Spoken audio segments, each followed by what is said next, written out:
There's a strange moment that happens at night. You finally finish everything you were supposed to do. The messages are replied to, the work is done, and the room is quiet. For the first time all day, there's nothing demanding your attention. This was the moment you were waiting for, the moment to rest. But instead of feeling calm, your mind gets louder. Thoughts begin to pile up. Things you said years ago. Things you should be doing tomorrow. Things that might go wrong in a future that hasn't even happened yet. And somehow, the more you try to relax, the less your brain lets you. So you reach for your phone, you scroll, you distract yourself, not because you want to, but because silence feels unbearable.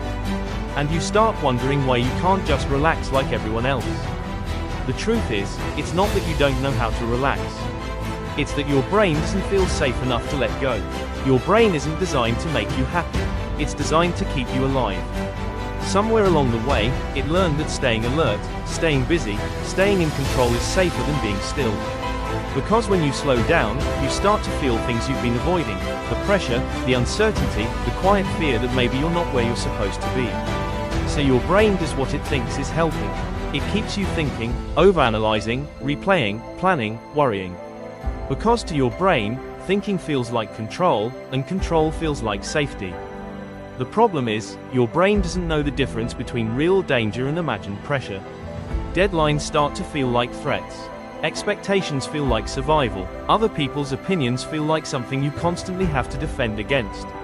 So even when you're lying in bed, even when nothing is happening, your mind is still running like you're in the middle of something urgent.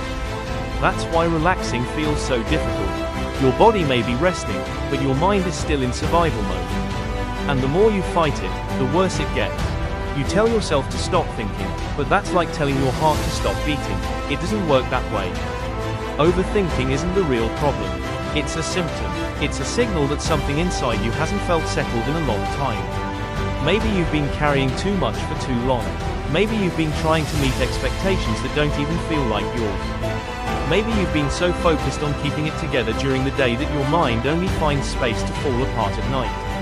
If that's the case, there's nothing wrong with you. You're not weak, and you're not broken. You're overwhelmed, and your brain is doing exactly what it was trained to do. What matters most is understanding that you don't need to force yourself to relax.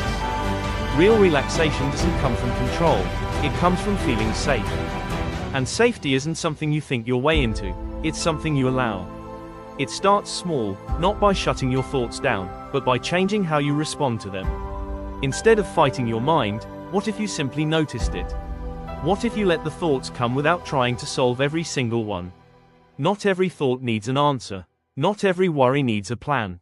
Sometimes your mind is just releasing pressure. When you stop resisting your thoughts, something begins to shift. The thoughts may still be there, but they lose their intensity. They become background noise instead of something you have to chase. And slowly, your mind starts to realize that it doesn't have to work this hard all the time. Maybe it's okay to slow down. Maybe you're actually safe. This doesn't happen instantly. You won't suddenly become someone who can sit in silence without a single thought. But that's not the goal. The goal isn't to have a completely quiet mind. The goal is to have a mind that no longer scares you, a mind you can sit with without feeling like you need to escape. Right now, you're not avoiding rest, you're avoiding what comes with it.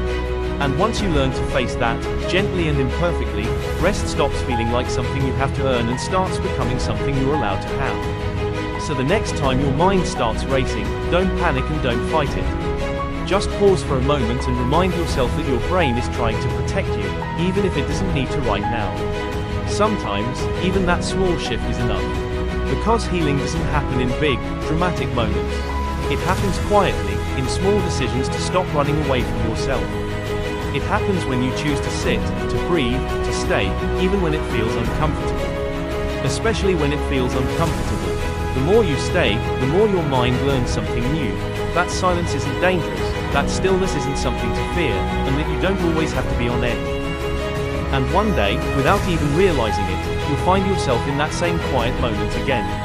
The same room, the same life, but a different feeling. Not overwhelmed, not restless, just calm. Not because everything is perfect, but because for the first time in a long time, your mind finally understands that it's okay to rest.